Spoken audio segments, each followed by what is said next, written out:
बिस्मिल्लाहिर्रहमानिर्रहीम। अस्सलाम वालेकुम।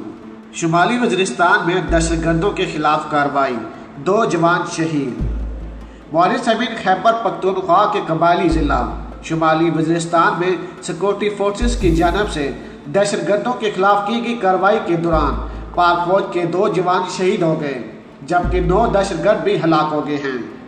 दूसरी जानब अमरीका का ईरानी सुप्रीम लीडर की रिहाइशगाह पर बमबारी का मंसूबे का इंकशाफ। देखिए नाज़रीन, ट्रंप ने सुलेमानी के कत्ल का बदला लेने पर ईरान के 52 मकामात को निशाना बनाने का कहा था। सरबराह ईरानी फ़िज़ाइया ने यह दावा किया और पूरी दुनिया को बता दिया कि अमरीका किस तरह ईरान पर हमले करने का मंसूबा रखता है। आज की वीडियो आपके लिए बहुत ही ज़्यादा ज़रूरी है, क्योंकि आज की वीडियो में हम आपके साथ मुकम्मल रिपोर्ट शेयर करेंगे और आपको बताएंगे कि दहशतगर्दों के खिलाफ किस तरह से कार्रवाई की गई और दहशतगर्दी की एक और कोशिश को नाकाम बना दिया गया। लेकिन वीडियो की मज़ीद तफसील में जाने से पहले यूट्यूब के इस मुनफरद चैनल को सब्सक्राइब करें और साथ ही साथ अपनी काविशों से हमें ज़रूर आगाह करें। मौरिस में सबसे पहले तो हम आपको बताते चलें कि पाक फौज के शोबा ताल्लुकात आमा ISPR से जारी बयान के मुताबिक सिक्योरिटी फोर्सेस ने शुमाली वज़ीरिस्तान के इलाके खुसोरा और डोसाली में दहशतगर्दों की मौजूदगी की खुफिया इत्तलात पर कार्रवाई की। ISPR के मुताबिक इलाके में कार्रवाई के दौरान दहशतगर्दों और सिक्योरिटी फोर्सेस के दरमियान फायरिंग का तबादला हुआ, जिसके नतीजे में 9 दहशतगर्द हलाक हो गए, जबकि 1 दहशतगर्द को गिरफ्तार कर लिया गया। ISPR के जारी अलामिये में कहा गया कि कार्रवाई के दौरान पाक फौज के 2 जवान शहीद और 5 जख्मी हुए। सिक्योरिटी फोर्सेस ने सर्च ऑपरेशन के दौरान असला और बारूदी मवाद भी कब्जे में ले लिया। ISPR के मुताबिक इस कार्रवाई में शहादत पाने वाले जवानों में 19 साला लाशनायक अब्दुल वहीद का ताल्लुक आज़ाद कश्मीर के ज़िला मुजफ्फराबाद के गांव से था। लाशनायक अब्दुल वहीद के 3 बेटे और 1 बेटी है। शहीद होने वाले दूसरे सिपाही सकीब दाद का ताल्लुक एकताबाद के छांगला गली के गांव बंदी अवान से था और 33 साल सिपाही का 1 बेटा और 1 बेटी है। इलावा अजीज रिपोर्ट के मुताबिक इससे कबल शुमाली वज़ीरिस्तान में ज़िला इंतज़ामिया का कहना था कि तहसील दत्ताखील में दहशतगर्दों के खिलाफ कार्रवाई के दौरान 4 जवान शहीद हो गए।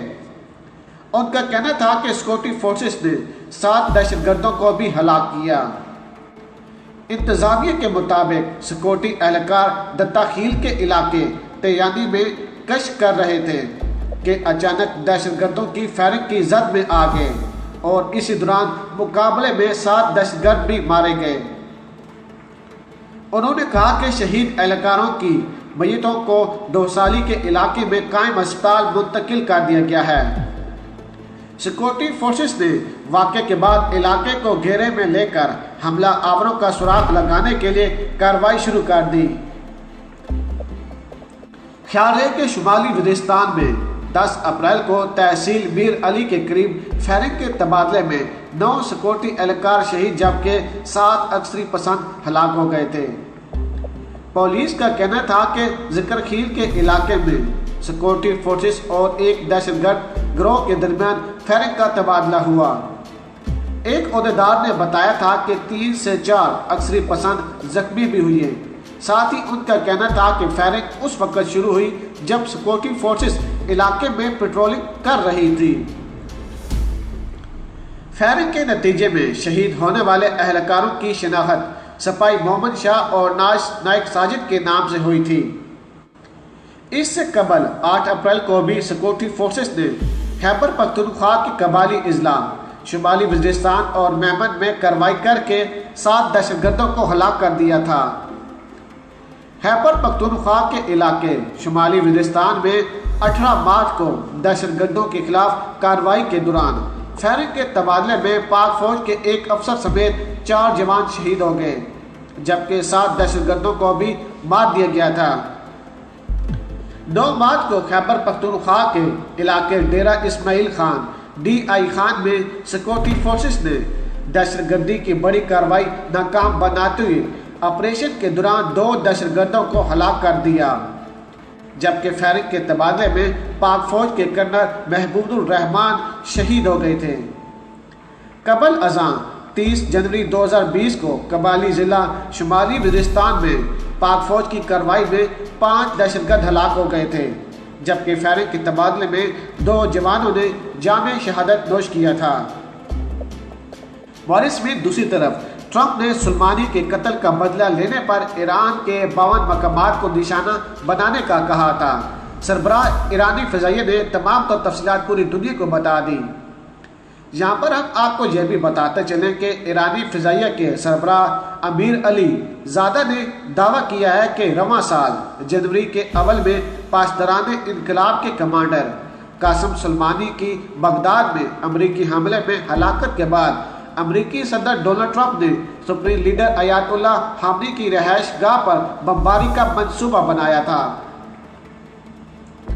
ईरानी फ़िज़ाइया के सरबराह ने सरकारी टीवी को दिए गए इंटरव्यू में कहा कि अमरीकी सदर डोनाल्ड ट्रंप ने धमकी दी थी कि अगर कासिम सुलेमानी के कत्ल का जवाब दिया गया तो अमरीका ईरान में 52 सफारती मकामात को बमबारी से निशाना बनाएगा। अमरीका के इस मंसूबे में सुप्रीम लीडर अयातुल्लाह खामनी की तेहरान में मौजूद रहायशगाह भी शामिल थी। हाजी ज़ादा का कहना था कि पासदारान इनकलाब की तरफ से इराक में 2 अमरीकी फ़ौजी अड्डों को निशाना बनाने के बाद 400 दूसरे हदफ को भी तायीन किया गया था। अगर अमरीका मज़ीद कार्रवाई करता तो उसके बाद उसके 400 मराकज़ को निशाना बनाया जाना था। लेकिन नाज़रीन, एक तरफ दुनिया कोरोना वायरस की वजह से मर रही है तो दूसरी तरफ मुसलसल मुसलमानों को नज़र में रखकर उनको निशाना बनाया जा रहा है। एक तरफ पाकिस्तान के अंदर दहशतगर्दी फिर से अरूज पर आ रही है, लेकिन हमारे सरकारी अदारे इसके खिलाफ कार्रवाई कर रहे हैं, तो दूसरी तरफ ईरान पर फिर से हमले की तैयारियां की जा रही हैं। अगर देखा जाए तो हर तरफ मुसलमानों को ही क्यों टारगेट किया जा रहा है। इंडिया के अंदर मुसलमानों पर जुल्म की इंतहा की जा रही है। इंडिया के अंदर एक नई तहरीक उठी जिसमें कहा गया कि तबलीगी इस्लामी के जितने भी लोग थे वो इंडिया में दाखिल हुए और उन लोगों की वजह से इंडिया के अंदर कोरोना वायरस फैलाया गया। याद रहे कि अब इंडियन अवाम भी जो कि यहूदी हैं वो भी मुसलमानों पर जुल्म की इंतहा कर रहे हैं। हाल ही में एक वाक़या पेश आया जिस पर हमने वीडियो बनाकर आपको आगाह भी किया कि एक यहूदी ने सब्ज़ी का आर्डर दिया और जब उस यहूदी ने देखा कि सब्ज़ी सेल करने वाला कोई और नहीं बल्कि मुसलमान है तो उसने सब्ज़ी लेने से इनकार कर दिया और उस मुसलमान लड़के को मारा भी।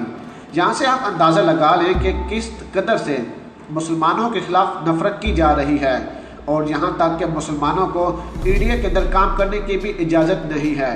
इससे पहले ही नरेंद्र मोदी ने जुल्म की इंतहा कर दी है। 10 लाख से ज़्यादा मुसलमानों को घर से बेदखल कर दिया है और उनकी तमाम तर जायदादों पर कब्जा कर लिया है और साथ ही साथ कश्मीर के अंदर भी यही कानून पास कर दिया है। कश्मीरों पर जुल्म की इंतहा की जा रही है। एक तरफ कश्मीर के अंदर कोरोना वायरस दिन ब दिन बढ़ता जा रहा है, कश्मीरी कोरोना वायरस की वजह से मर रहे हैं, तो दूसरी तरफ कश्मीर के अंदर कर्फ्यू लगाया गया है। अगर कश्मीरी घर के अंदर भी रहते हैं फिर भी परेशान और घर से बाहर निकलते हैं तो फिर भी उनको परेशानियों का सामना करना पड़ता है। देखना चाहिए ये तमाम तर सूरत-ए-हाल आपके सामने पेश करने का मतलब यही है कि जहाँ भी मुसलमान हैं उनके खिलाफ कार्रवाई क्यों की जा रही है, मुसलमानों पर आखिर जुल्म क्यों किया जा रहा है, जबकि मुसलमानों ने कभी भी किसी का बुरा नहीं चाहा। देखना चाहिए हमारा काम था तमाम तर तफसीलात आप लोगों के सामने पेश करना। अब आप लोगों ने हमें कमेंट्स में बताना है कि आने वाले दिनों में क्या कार्रवाई हो सकती है और पाकिस्तान की पाक आर्मी को दहशतगर्दों के खिलाफ क्या कार्रवाई करनी चाहिए। मॉरिस में अगर आज की वीडियो आपको हमारी पसंद आई हो तो वीडियो को लाइक कर दें, शेयर कर दें और अपनी कीमती राय से हमें ज़रूर आगाह कीजिएगा।